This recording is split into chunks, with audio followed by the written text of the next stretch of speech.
Hello, and welcome back to another video. I am very behind this month. It's just been a crazy month with kids. I was just checking the date. It's currently the 8th of April. Usually I've got this video up by now, so I'm not sure when it'll actually be up, but let's just say it'll be up sometime in April. I have had my son's surgery getting his tonsils and adenoids out. I have had a daughter with staph. I have had a daughter with gastro. It's just been a month. So I haven't really had too much time to myself at all, but that's okay. These things happen. Anyway, I have some free time to myself now. If I keep looking up, I am waiting for a message to go and collect my son. He is with my dad on the farm, helping out with harvest in one of the chaser bins at the moment. So I feel like even in doing this, I am going to be a bit rushed. It's monthly wrap up time if you haven't gathered already. So let's talk about the books that I read in March. Okay, so as you know, there was no TBR for March. I was mood reading my favorite author.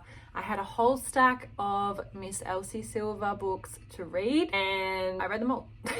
I was just like, you know what, it's my birthday, I'm just gonna read what I want, mood read, and then I decided that, you know what, I'm actually just gonna read all Elsie Silver books because it's my birthday month and she's my favorite author, hands down. I was actually a bit of a rookie, just a bit of a backstory. I fell into the trap of Booksta. Everyone was raving about the Chestnut Spring series, so I read Chestnut Spring series first. For those who don't know, which I didn't know at the time, the Ruby Creek series is actually the first series. You get some of the characters from the Ruby Creek series in the Chestnut Spring series. Yeah, I didn't know that. Anyway, I was a bit of a rookie move, so I actually read Chestnut Spring series first, loved it, absolutely fell in love with that world, fell in love with Elsie Silver, and immediately went and purchased all of her other books. So here we are, Queen Miss Elsie Silver month. There is 2 other books because I did finish all these and I still had a couple of days left of the month, so there is going to be 2 other books that I am going to talk about that aren't by Elsie Silver, but they'll be at the end. So the first book is Off to the Races. Now this book follows Billy and Vaughn, and I just say, like, I just feel like from the Chestnut Spring series, and it's so hard because I just feel like every book that I read, I obviously had 2 5-star reads in the Chestnut Spring series. I was trying so hard not to do it and I was trying so hard to detach, but I was just comparing every other one of her books to those books. So my 5-star reads from the Chestnut Spring series were Heartless and Reckless, and it was so hard not to compare. It really was. I was comparing the writing, I was comparing the characters. It was really hard to just kind of switch that off and say, oh, this one's not a 5-star because it's not as, I didn't like it as much as I liked Reckless, you know? That was one thing that I did find really hard. This book, dare I say, was my lowest rated from this series. Like, I read this one and I was just like, oh, just don't know. It wasn't giving me anything to be like, oh yes, I want to jump into this next one straight away, you know? But dare I say, female main character Billy is my favorite from this series. She is my favorite from this series, hands down, 100%. She is wild, she is free, she is stubborn. No one messes with her, everyone listens to her, no one goes against her. She is just a free spirit, says it how it is, and yeah. So Billy is a horse trainer. Vaughn usually works in the family company in the office away. His grandfather has actually passed away and Vaughn's taken over the family ranch and doing it on site and blindly hires Billy. He didn't really have much say in it. I think he wishes that he said he could. But he was definitely fully trapped into this. It's so funny. Their first encounter just makes me laugh so much. Vaughn is Billy's boss. She's the head trainer on his ranch. I just love seeing their banter. They do everything to get a rise out of each other, and it's so funny. The banter in this was definitely the best thing. I do feel like there wasn't really much plot, if I'm being honest, in this one, but the things that kept me going was the banter and honestly Billy. So I actually gave this one, and I feel so bad because I never thought I would rate an Elsie Silver book so low, but I gave this book a 2.5. Like I said, I just feel like the plot got completely lost in this book, and this was her first book that she ever wrote, so Forgot to mention at the start, I actually always do in my videos now for my monthly wrap-ups that I do my rating compared to the Goodreads reading community rating as a whole. I gave this a 2.5 and the Goodreads rating is 3.72. There is a novella and it is called Out of the Gate, which comes after this one before the second one, and I was trying so hard to find it everywhere. I was like, oh my god, I can't find it. Little did I know, I got to the end of this book and it's in the back. For those who are trying to find it, I think that was something like this series got republished or whatnot. Out of the Gate, the novella, is actually at the back of the first book.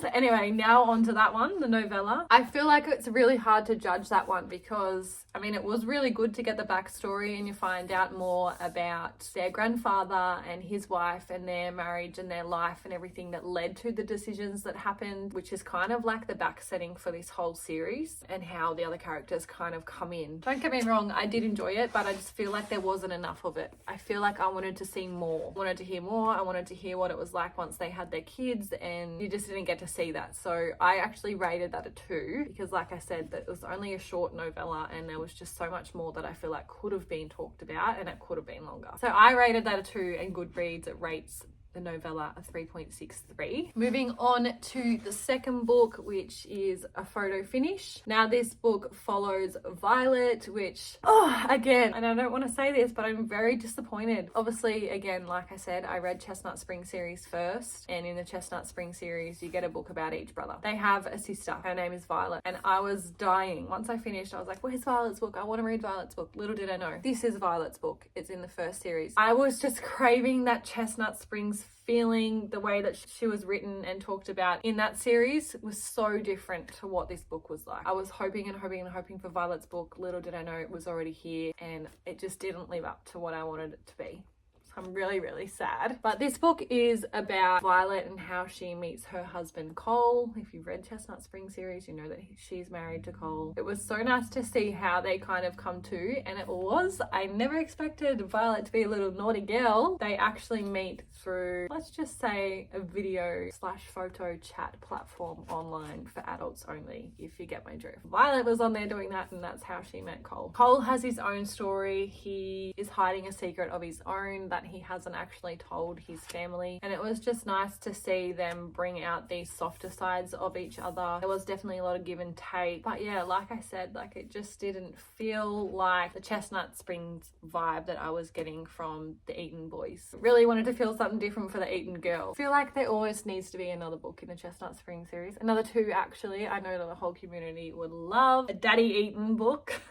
But yeah, pretty much overall a photo finish, it just didn't give me the vibe that I wanted from my girl Violet. For a photo finish, I gave 3. Goodreads rates this a 4.04, but this book here, I do feel like this is the epitome of grumpy/sunshine trope. Violet is the sunshine, Cole is the grumpy.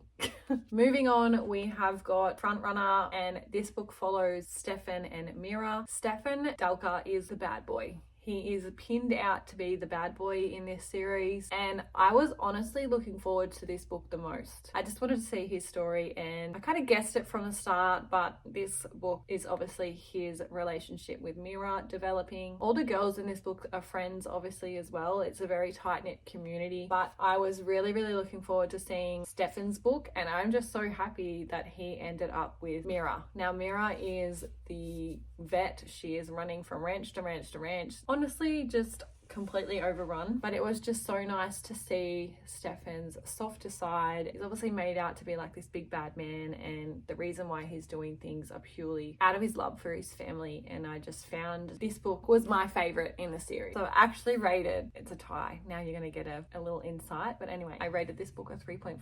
Goodreads rates it a 4.24, so this was obviously a lot of people's favorite out of the series as well. Last book of the series, we've got A False Start. So this book is about Nadia and Griffin. This is an age gap romance, and I was all here for this one. Honestly, I really enjoyed this one as well. Like I just said, I spoiled it. This is a 3.5 for me as well. But it was just so nice to see, obviously given this age gap, Griffin has been through a lot in his life. He is known as this like grumpy, muted type person unless you really, really know him. So it was nice to learn about his life history and the decisions he's made, to see why he has ended up the way he has. But Nadia comes in and she is, you know, this this free-spirited girl. She has been through a lot in her life, doesn't come from the best upbringing like Stefan, obviously. It is just so nice to see Griffin give her the space to grow up. I haven't kind of read that in an age gap romance before, where the male main character is the eldest and he actually sacrifices their relationship in a way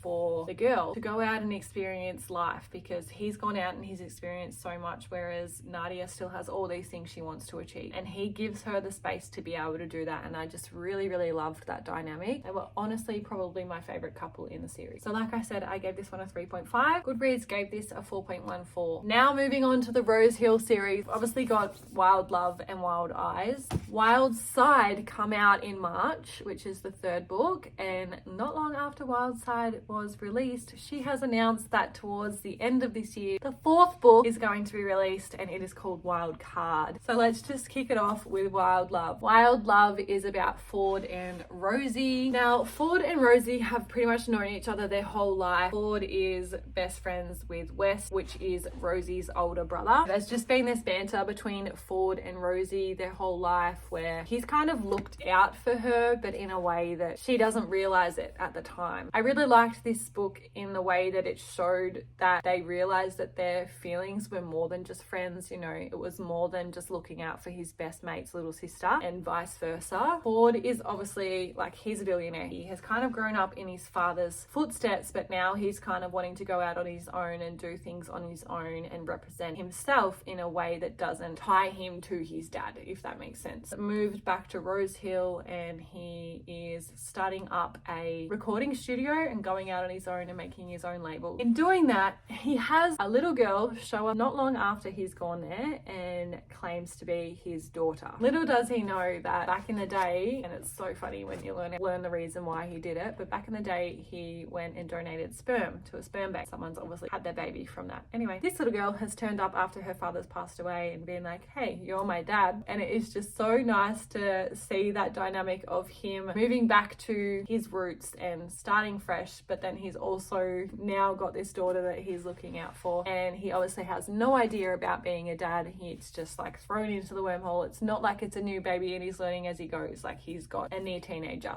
to look after, and a girl at that, and it's just so nice to see how easy she fits in and how comfortable she feels with him. And Rosie plays a big part in that as well. So Rosie has come from this really bad working situation, which is, yeah, not nice at all. She's having problems with her boyfriend, who she's been with for quite a while, but she's not actually sure, now that she sits back and analyzes and she's gone back to Rose, she's not actually sure that she actually really does love him and that there is feelings there more than friendship. This situation happens with her work and she just doesn't get the support from him that she needs, and she moves back to Rose Hill after quitting that job. She doesn't know whether she's going to go back to the city or if she's going to stay in Rose Hill. And being back there and being around Ford, she realizes that she is not really missing this boyfriend. He's just not giving the time for her. He is just like work. It doesn't make the time for her and her emotional needs and all that sort of stuff as well. And yeah, that obviously breaks off, and in comes Ford. I rated this book a 3.5 and Goodreads rated it a 4.04. Like I said, it was so hard trying not to compare this series to Chestnut Springs series, but this is my closest that I had got to that Chestnut Springs 5-star feeling. Pulling in my heartstrings to thinking, is this a 5-star, is it not? But it didn't quite get there in the end. This is the second book in the Rose Hill series, Wild Eyes. This follows West, or Weston is his full name, and Skylar. West, like I said from the first book, is Rosie's older brother. He is a single dad. He works on the ranch. He's a horse trainer. He's got a son and a daughter. The co-parenting relationship there with his ex is really good. They have a really strong foundation for co-parenting, which is something that I haven't really read in a book before. But then in comes Skylar. She is trying, again, kind of similar to Ford, I guess. She's trying to detach herself from her family. She's a singer. She has had this fantastic, successful career, but she definitely is the pawn in all these other people's game. So she's getting pulled and prodded by her manager and her father and her mother. It's like all these riches and stuff that she's making she doesn't even really see because they're taking it into a trust fund, but they actually take it. Her dad and the manager just have this relationship, and it's just like she doesn't stand a chance against them. So she's trying to run away from that. She's trying to break free. She's going through a very public breakup. So she actually runs away because she had contact from Ford a little while ago saying that, you know, he'd love to have her because Ford's daughter is obsessed with Skylar. He reached out and was like, oh, I'd love to have you as an artist on my label. This is where she decides to run away to. She actually decides to run away to Rose Hill. She has an encounter with a big grizzly bear. Like, oh my God, when I was reading that, I was like, oh my God, girl, what are you doing? West saves the day. She actually ends up living in the bungalow cottage, whatever it's called, on West's farm because, yeah, there's obviously not much accommodation options in Rose Hill. And recording studio that Ford and Rosie were setting up, it actually hadn't finished yet, and they're obviously setting up cottages for artists to stay at while they're in the area recording because there isn't much accommodation. None of that was ready by the time Skylar had got there because she hadn't even communicated that she was coming. She just showed up.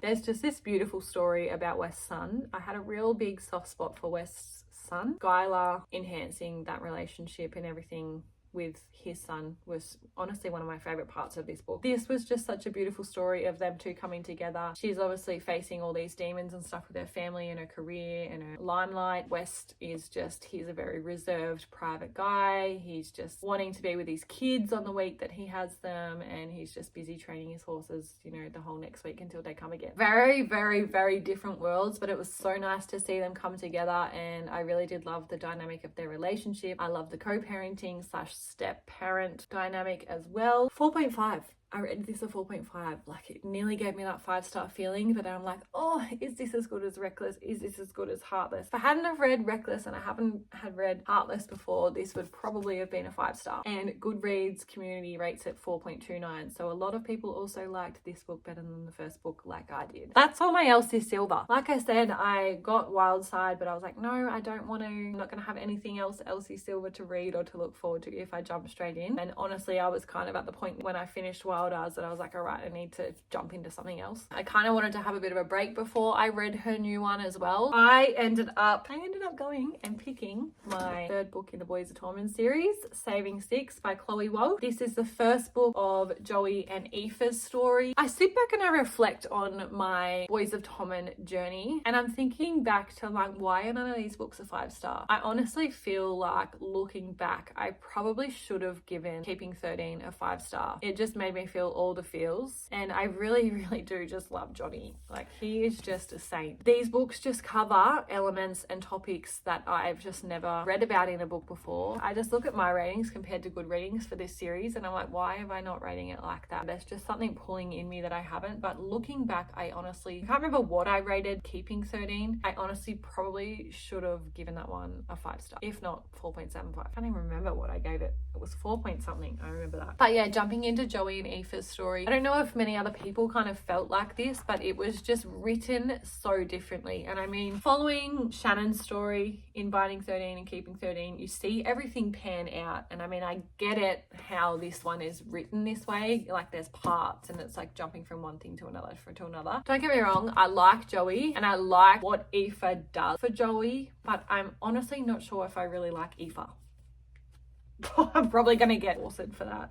Oh, please don't hate me. Definitely have a soft spot for Joey. You definitely feel he is just the family's savior. His youngest brother grows up calling Joey dad. That just says they have piece of crap parents. And honestly, you find out a lot of other things if you've read the series. I don't want to spoil things, but when I'm talking, I'm like, so many people have read this series and I feel like I'm so behind in picking them up. These books, again, trigger warnings, drug abuse, really sexually explicit scenes like rape, domestic violence, violence as a whole, bullying, harassment, a lot of manipulation, child neglect. It's just, topics in these books are heavy, heavy, heavy. I read this book and I was just like, I'm not loving how books are written. Like, this one goes through and it's like first year, second year, third year, fourth year, fifth year. So I'm currently reading Redeeming Six at the moment, which is, you know, the one after this, the second book of Joey and Aoife's story. And yeah, that one's jumping in and it's like part 1, part 2, part 3. But yeah, Redeeming Six I am reading at the moment and it's like 930 pages. I was going into this and I was like, surely like I'm gonna see something in here that's gonna give me a 5-star, but I didn't get it from this book. Maybe I am liking Redeeming 6 a lot better than I'm liking Saving 6. I gave this a 3.75, and again, I just feel like my ratings for the books in these series are so much lower than Goodreads. Goodreads rates it a 4.47. Now, the final book that I read in the month of March, I don't actually have a physical copy of, and my Kobo is on the charger at the moment, but I got an ER, so advanced reader copy, for Kat Singleton's new book, which is In Good Company. Now, like I said, it's the 8th of April today. Read this book in March and did my review and everything as requested before release day, which was the 3rd of April, so it is now actually available. I don't honestly have too much to say about that one. It was a really good book. There was those aspects in there of found family, which is something that I really love, and it was a dynamic that I hadn't really read before as well. So our female main character is actually private chef for our male main character. She is actually male main character's little brother's ex-girlfriend, and they fall for each other, and there's all these things, and it's just like the male main character just gave vibes of he's the right person, he's the perfect person for her. He knew what she wanted in her future, and again, he gave her the space to go and develop, do the things that she wanted to, but like he came back at the end and he's like telling family, this is how it is and this is what she needs, and I'm going to help because he's obviously rich. He can help with so many things. She needs to go out and be her own person. Really did love that element of that one, and like I said, I gave that one a 4. I'm not going to say too much about it because I'm like, there's not much out there, and I don't want to put any perceptions in anyone's head because it's literally only been released for 5 days. But go and read it. Honestly, go and read it. In Good Company by Kat Singleton, and Goodreads gave it a 4.23. So in total, I read 9 books for the month of March. No 5 stars, but very close. I am hoping and praying that the month of April, I'm getting it at 5-star. Hey, Bubby, you right? So yeah, lots of goodness, and I'm hoping and praying for a 5-star read. Want to come say hello? I had a little intruder just come in. Got a bit camera shy. Anyway, that is a wrap. I need to go and get this edited so that I can actually get this up in April. My jaw is literally hurting from talking so much. Thank you so much again for watching, and I will be hopefully on your screens a little bit more than usual in April. I've got some good stuff planned this month, and I'm currently already filming another video. So thank you again for watching, and I will talk to you very soon. Bye.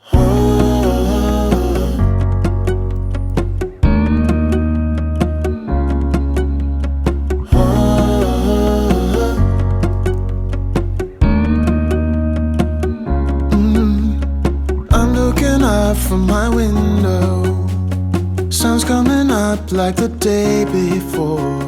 You're like a stone on my pillow.